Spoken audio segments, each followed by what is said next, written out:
Hi, I'm Carmen DeVito, and today we're going to talk about 5 fruits for small gardens that you can grow in containers or in the ground.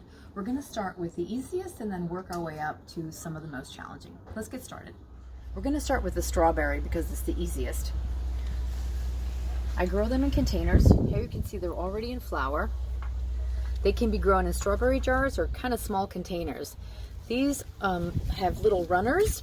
So you start with one plant and then you'll have many more which you can then divide and then plant in different places, but they're really easy to grow either in containers or in the ground. They need a lot of sun and plenty of water, and you have to watch out for insect problems and pick them before the birds get them. Okay, let's talk about blueberries and raspberries. Now, this is a blueberry, and there's basically 2 types of blueberries. There's high bush and then there's low bush. This is a dwarf type, very small. This one's called peach sorbet, and it doesn't taste like peach. I think just the foliage is like kind of peachy colored.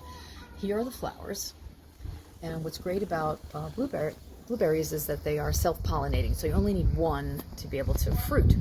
Now, before I plant this, I'm gonna take out any old or dead wood on the plant, which is something good to do before you plant it. Blueberries require acid soil. That means you have to lower the pH. Most soil isn't naturally acidic in this area anyway, so I use this Hollytone fertilizer to add some acidity to the soil. For a plant of this size, I would put it in at least an 18-inch container. It needs 4 to 6 hours of sun and plenty of water. Now let's talk about the raspberry. So, raspberries in their natural state are wild and crazy. They're long canes with tons of thorns and brambles, and they rip your skin to shreds. This one is a dwarf.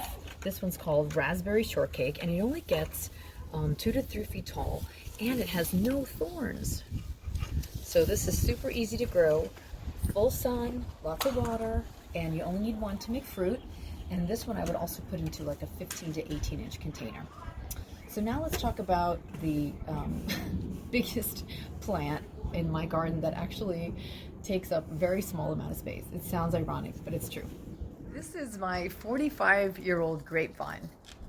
It's growing up here onto the pergola.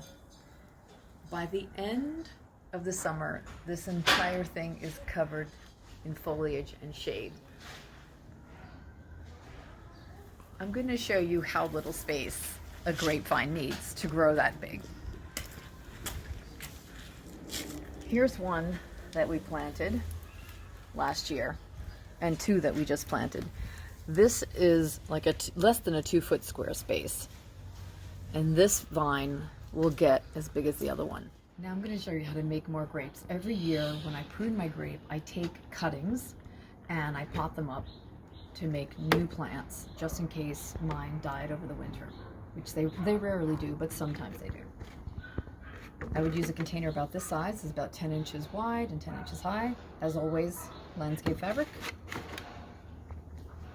And then I'm going to mix in the soil. I'm going to put some gravel at the bottom for drainage, about an inch or 2. And then I'm going to fill this with soil. I always have a trowel, but then I just end up using my hands. It's just kind of what I do. Fill it usually about 3/4 of the way at least, and then I backfill. Here are the cuttings that I took. I had them in water for a few days. When I cut it, I left at least 2 buds to root. And then actually there's a 3rd one here. So I'm going to bury it so that the first bud on the bottom is in there. And I always put more than one in a container because in case one dies. So here it's leafing out. I know it's alive. I'm going to put a 2nd one in here. And then I'm going to fill it all the way to the top. Making sure not to bury that last little bud that's low on the stem. Pack it in really nicely. These don't have roots yet. And I'm gonna have to water it really, really well throughout the summer to kind of get it going. If you want grapes to grow, they need sun. They need at least 6 hours of light. And even though they don't need a lot of space to grow, they need a lot of sun and they need a lot of water the first year. After they get established, you don't have to water them that much. They also need a support. I have them on a pergola, but you can also grow them on a fence. You can grow them on an arbor, whatever you have that's tall and large enough for them to grow, because they really are like climbers and they need the space. I have saved the best for last. This is my pride and joy. This is a Lisbon lemon, and I've been growing it for about 10 years. And I have it over the winter in the garage. It can't stay outside in this climate, in this zone. It's much too cold. So I have it in a container here. Not very big. This is about 18 inches square. And it probably is starting to outgrow it. As you can see, the trunk is pretty big. So lemons need a great deal of light, a lot of fertilizing, and plenty of water.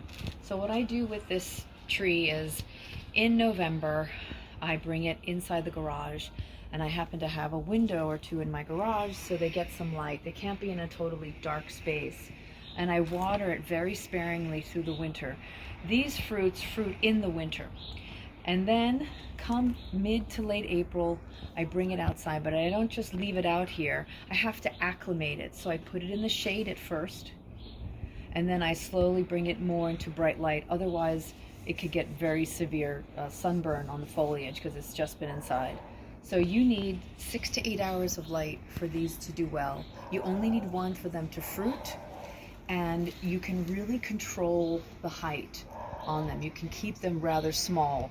So after this is done fruiting, I'm going to do some light pruning and shaping.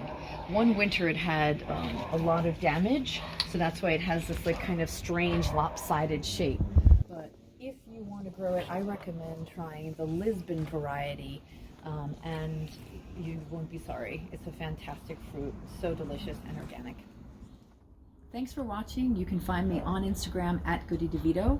On the next episode, we're gonna have a taste of Italy, so come back and watch, and stay safe and keep growing.